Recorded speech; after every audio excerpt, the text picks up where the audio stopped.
Looking back over the last week now, we've done over 100 hours of live coverage on the flood. All right, we're continuing our coverage of the Colorado floods. This is a massive, massive, catastrophic event for the state of Colorado, and there are thousands and thousands of residents who need real-time information. Covering the news is what we do, and we have an obligation to the people of Colorado to do our very best to cover events that are taking place in the state, and certainly a news event like this that's dynamic in nature. It's ongoing. It isn't something that happens and it stops. It's going on as we speak. Really feel like it's our responsibility to hold an FCC license when there is an emergency where people's lives and property are in danger.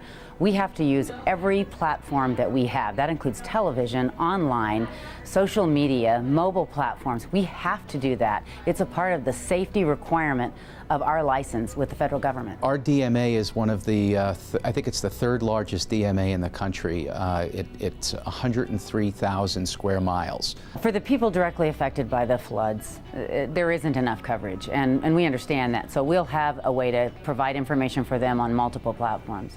We also know that this is a critical issue for the state of Colorado. When you consider more than 200 miles of roads that are damaged and not passable, that's an economic and a tourist problem for our state. So we'll be there for that. And we'll continue to follow this story for months and probably years. Those people that were impacted by this, it's a whole different story. Those people in Boulder and Lyons and Jamestown, et cetera, all of the farmers that have been impacted by this, while it may, from a pure numbers basis, not represent a great many people in totality compared to the entire DMA, it's a great number of communities that were impacted, and to them, it's everything. Their lives were turned upside down. And so, you know, we have a community that I think, while they may have not been directly impacted by these floods, they care about those in our community that were. We did our very best with the staff that we have, but we also have a company, Gannett, that provided some additional outside resources from the many stations throughout the country. Reporter Chris Fremsky joins us. Having folks come in from Cleveland, from Minneapolis, from Phoenix, from Knoxville. Let's start here in Longmont with the ups and downs of the day. Coming in to help tell this difficult story, I think provided us you know, a nice shot of adrenaline, if you will, to help our staff here locally do more than they could ordinarily do. We are doing some fact-checking for you again tonight.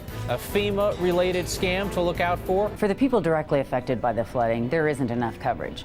But as you saw in our special report last night, The Road Ahead, we'll continue to ask really tough questions. You do know that no matter what you say, there's a certain portion of the population that sees your industry as not just a bunch of liars, but as a bunch of evil liars. We will investigate where the money is going. Will your former companies, Antero and BRW, be involved in any of the no-bid work?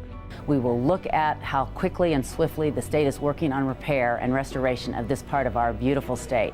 And tonight on 9 News at 9 and 10, our investigative team, the 9 Must Know unit, has taken water samples from several of the flooded areas where standing water has been around homes, businesses, parks, open space, and we're testing that water, and the results of what we found will be on 9 News tonight at 9 and 10.